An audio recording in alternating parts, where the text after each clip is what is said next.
सजातीय श्रेणी, जिसको होमोलॉगियस ब्रिज के नाम से भी जाना जाता है। आज हम इसके बारे में आपको सबसे पहले कुछ बताते हैं। सजातीय श्रेणी क्या है? तो समान क्रियात्मक समूह वाले कार्बनिक यौगिकों को जब उनके अणुभार के बढ़ते या घटते हुए क्रम में रखा जाता है तो हमें एक श्रेणी प्राप्त होती है, जिसे हम सजातीय श्रेणी कहते हैं। अब जैसे कि हम लोग जानते हैं कि अब इसकी परिभाषा को लिखते हैं। समान क्रियात्मक समूह वाले कार्बनिक यौगिकों को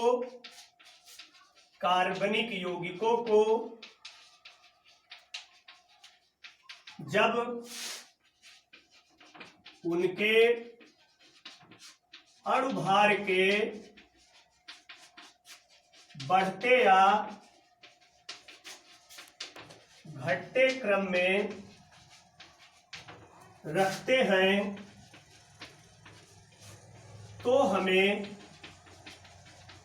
एक श्रेणी प्राप्त होती है।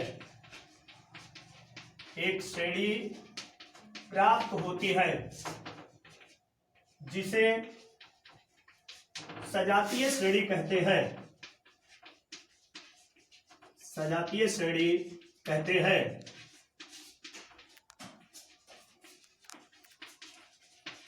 दोस्तों, अब आप इस परिभाषा को पहले अपनी कॉपी पर राइट कर लीजिए, लिख लीजिए, तब फिर इसके बाद हम इसके उदाहरणों की चर्चा करते हैं और एक बार हम इसको फिर से समझाने की कोशिश करते हैं। जैसा कि मैंने परिभाषा में लिखा हुआ है, समान क्रियात्मक समूह वाले कार्बनिक यौगिकों को जब उनके अणुभार के बढ़ते या घटते हुए क्रम में रखा जाता है तो हमें एक श्रेणी प्राप्त होती है, जिसे हम सजातीय श्रेणी के नाम से जानते हैं या सजातीय श्रेणी कहते हैं।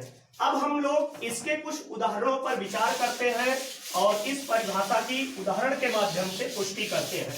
तो जैसे कि हमें कुछ उदाहरण बताए जाते हैं, जैसे कि एल्केनो की सजातीय श्रेणी आपको बताई गई होगी। एल्केनो की सजातीय श्रेणी, तो एल्केनो की सजातीय श्रेणी के विषय में जानते हैं। ध्यान देंगे यहाँ पर सभी लोग। अब यहाँ पर एल्केनो की सजातीय श्रेणी में हमें बताया जाता है, जैसे कि एल्केन में सबसे पहला एल्केन हमारा मेथेन, फिर उसके बाद एथेन, फिर हमारे पास प्रोपेन, और उसके बाद इसी क्रम में हम लोग बढ़ते चले जाते हैं ब्यूटेन, और यहाँ पर अब हमें पेंटेन।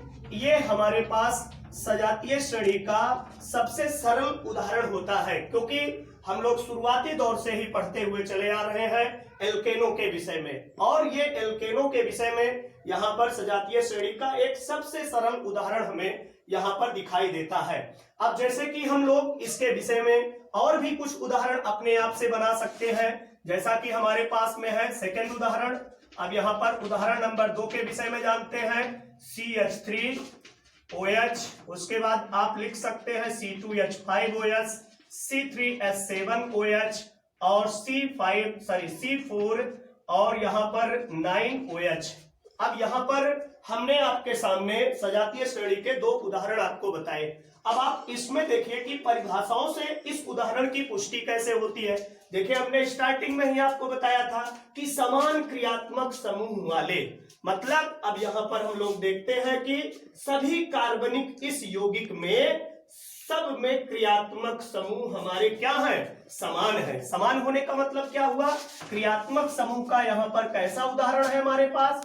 तो क्रियात्मक समूह यहाँ पर, अब इसमें हम लोग यहाँ पर ये देखते हैं कि सब में एल्कोहल, अर्थात सब में क्रियात्मक समूह समान हो गया, अर्थात यहाँ पर सब में हमारे पास एल्कोहल का क्रियात्मक समूह उपस्थित है। और साथ ही साथ में ये भी हम देखते हैं कि ये सभी यौगिक जो कार्बनिक यौगिक हैं, ये अणुभार के बढ़ते हुए क्रम में रखे गए हैं। कैसे?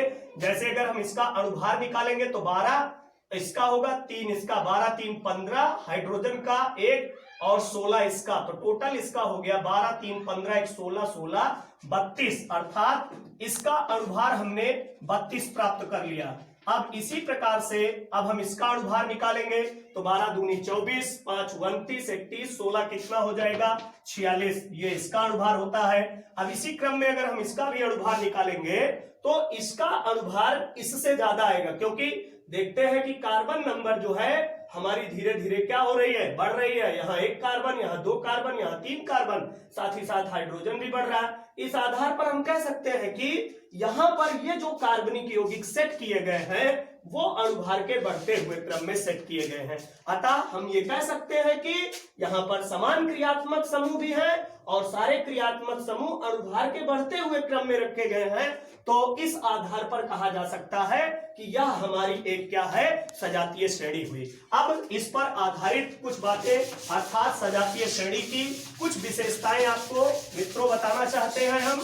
जैसा कि आप में सजातीय श्रेणी के कुछ उदाहरण भी आप जानते हैं, अब आप कुछ इसकी विशेषताएं जानिए। तो अब हम लोग इसकी विशेषता के बारे में जानते हैं। तो विशेषता में पहली विशेषता होती है, जैसे अभी आपने उदाहरण में देखा था, CH3OH और C2H5OH। अब आप जानते हैं कि पहली विशेषता में मैं आपको यह बताना चाहता हूं कि सजातीय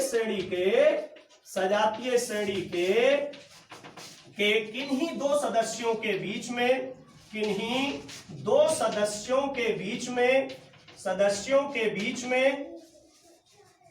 के बीच का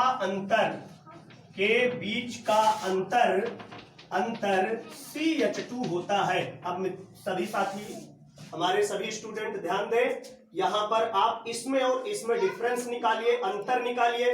देखिए ये दोनों फेस में OH समान है। अगर आप इस कार्बन में से एक कार्बन अगर आप इसमें घटाते हैं तो आपको C मिलेगा, और 5 में अगर 3 घटा दें तो यहां पर आपको CH2 मिलेगा। इस तरह से ये कहा जा सकता है कि इसकी पहली विशेषता ये कही जा सकती है कि सजातीय श्रेणी के किन्हीं दो सदस्यों के बीच में CH2 का अंतर होता है। और इसके साथ ही साथ ये भी हमको जानना है दूसरा लक्षण इसका क्या है। दूसरे लक्षण में ये बताया जाता है कि इसमें इसके सभी सदस्यों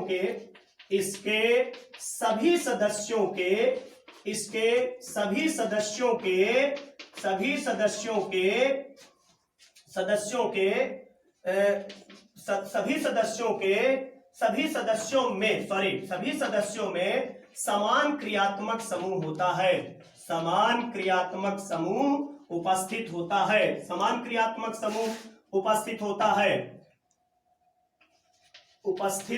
होता है, जैसा कि आपने अभी देखा था, उपस्थित होता है। जैसा कि इसमें देखिए यहां पर भी OH है और इसमें भी OH है, मतलब दोनों में क्रियात्मक समूह हमारे क्या हो गए, समान हो गए। अब तीसरा लक्षण इसके विषय में, जो कि अंतिम और आखिरी लक्षण है इसका, अब उसके विषय में जानते हैं। इनका सामान्य सूत्र, जो सजातीय श्रेणी का सामान्य सूत्र होता है, सजातीय श्रेणी का सामान्य सूत्र CnH2n+2 होता है। और इसके साथ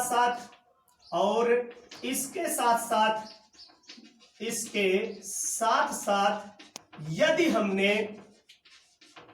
हमने किसी विशेष क्रियात्मक समूह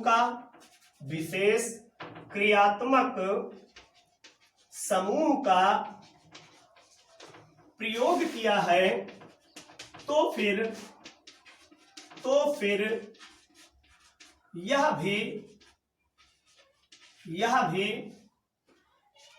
सामान्य सूत्र लिखा जा सकता है, यह भी सामान्य सूत्र लिखा जा सकता है, यह भी सामान्य सूत्र लिखा जा सकता है।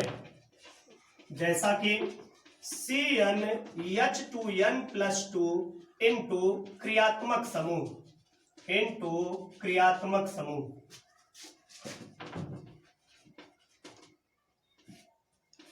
अब सभी हमारे छात्र यहाँ पर विशेष रूप से ध्यान दें। हमने अपने सजातीय श्रेणी के विषय में पूरा टॉपिक कंप्लीट कर दिया। अब अगर आपको कहीं पर भी इसमें कोई चीज समझ में नहीं आती है तो आप हमारे कमेंट बॉक्स में जा करके हमारे आप विषय में कुछ जो टॉपिक आपको समझ में नहीं आता है कमेंट के रूप में लिख सकते हैं। और अगर आपको ये चीज समझ में आती है तो आप कृपया करके इसे सब्सक्राइब करें और एक दूसरे तक पहुंचाने की कोशिश करें। धन्यवाद।